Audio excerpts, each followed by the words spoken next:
Combien de fois aujourd'hui avez-vous ressenti cette petite vibration intérieure, cette pulsion presque automatique qui vous pousse à vérifier votre téléphone, à chercher une distraction ou à céder à cette habitude qui, au fond, vous épuise un peu plus chaque jour?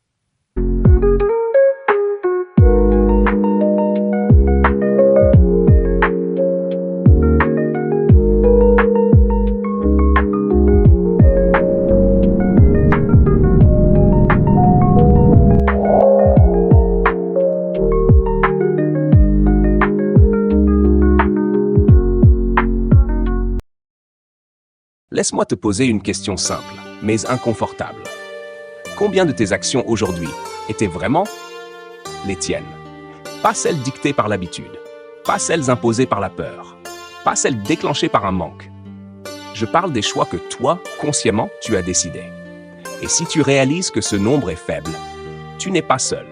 Beaucoup vivent sans s'en rendre compte dans une cage invisible, faite de gestes automatiques, de réflexes émotionnels, de petites dépendances qui, mises bout à bout, finissent par gouverner notre vie. Nous avons tous connu ce sentiment, être piloté par quelque chose d'extérieur à nous-mêmes, comme si une partie de notre volonté nous avait échappé. Imaginez un oiseau né en cage. Si on ouvre la porte, il reste. Pourquoi? Parce que la cage est devenue son univers, son seul repère. Elle est rassurante, même si elle le prive de ciel. Maintenant, regardons autour de nous. Nos dépendances, ce sont nos cages modernes. C'est cette anxiété qui nous pousse à scroller sans fin sur les réseaux sociaux, cherchant désespérément une validation qui ne vient jamais. C'est cette peur du vide que nous tentons de combler avec la nourriture, les achats compulsifs, ou pire, des substances qui nous promettent l'évasion, mais nous volent notre présent. C'est cette relation toxique dont nous savons qu'elle nous détruit, mais que nous n'arrivons pas à quitter, par peur de la solitude. Ce n'est pas une question de volonté, c'est une question de conditionnement. Nous avons appris à chercher la solution à notre malaise intérieur à l'extérieur de nous-mêmes, et cela, c'est le plus grand leurre. La dépendance, une prison discrète mais puissante. On pense souvent que la dépendance, c'est spectaculaire.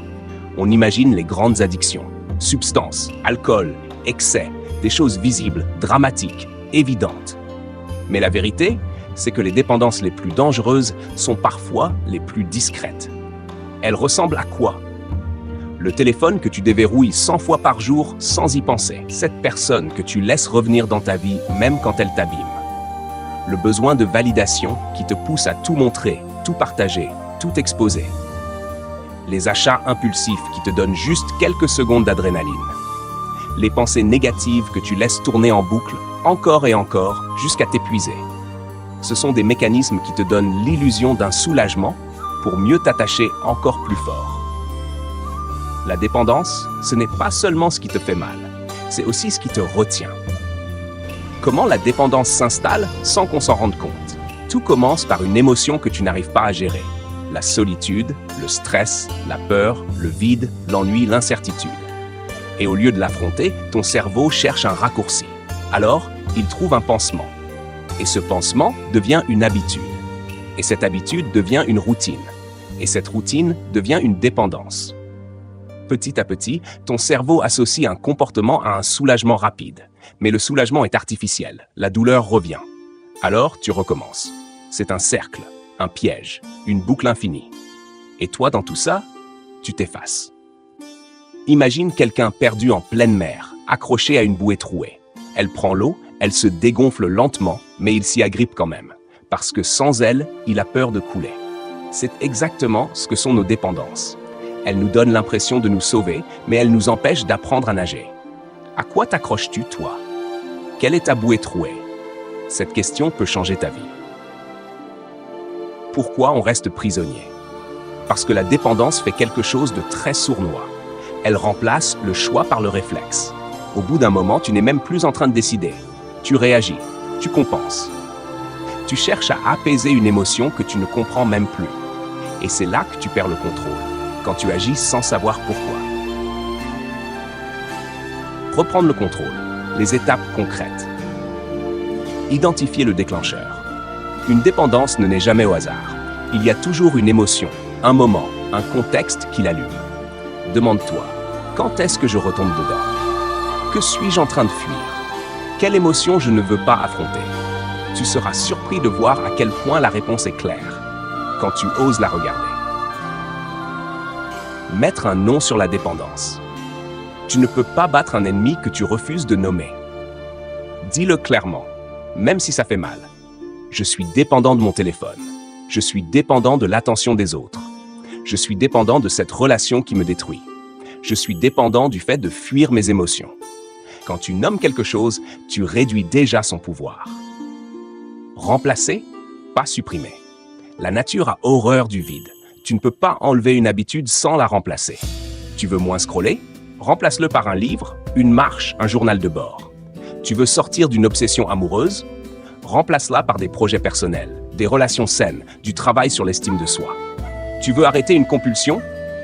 Remplace-la par une action physique immédiate. 20 pompes, 1 minute de respiration, 10 minutes d'écriture.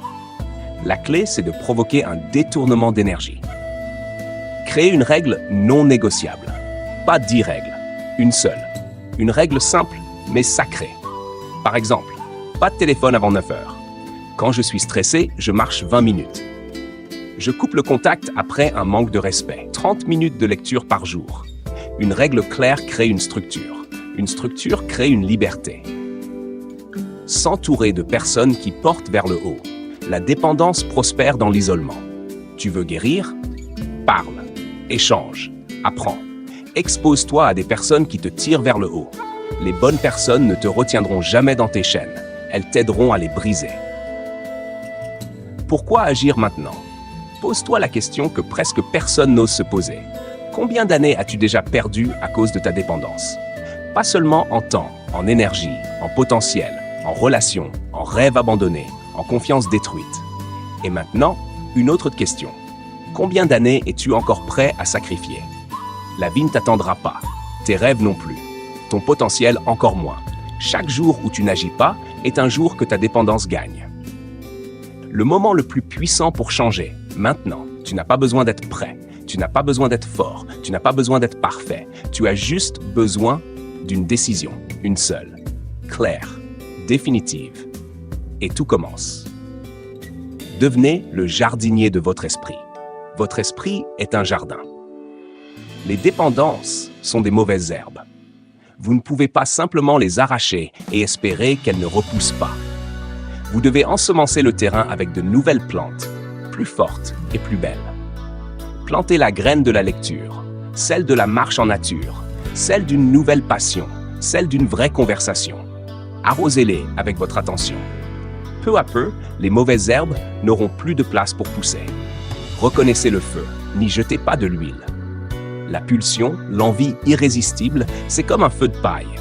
Il flambe très fort, mais il s'éteint tout seul si on ne l'alimente pas. La prochaine fois que vous la sentez monter, arrêtez-vous. Respirez. Observez-la. Dites-vous « Ah, voilà la sensation ». Elle est intense, mais elle est temporaire. Ne jetez pas de l'huile sur le feu en cédant. Contentez-vous de regarder le feu se consumer jusqu'à ce qu'il ne reste que des cendres. Vous venez de remporter une bataille décisive. Reconnectez-vous à votre pourquoi profond. Pourquoi voulez-vous vous libérer? Pour être plus présent avec vos enfants? Pour retrouver votre énergie et réaliser vos rêves? Pour vous respecter à nouveau? Ce pourquoi est votre encre. Écrivez-le. Mettez-le sur votre miroir. Quand la tentation sera grande, cet ancrage sera votre rappel le plus puissant. Il transformera une lutte contre quelque chose en une marche vers quelque chose de plus grand. Alors voici mon appel pour vous, aujourd'hui, maintenant. Ne remettez pas à demain. Demain est un piège.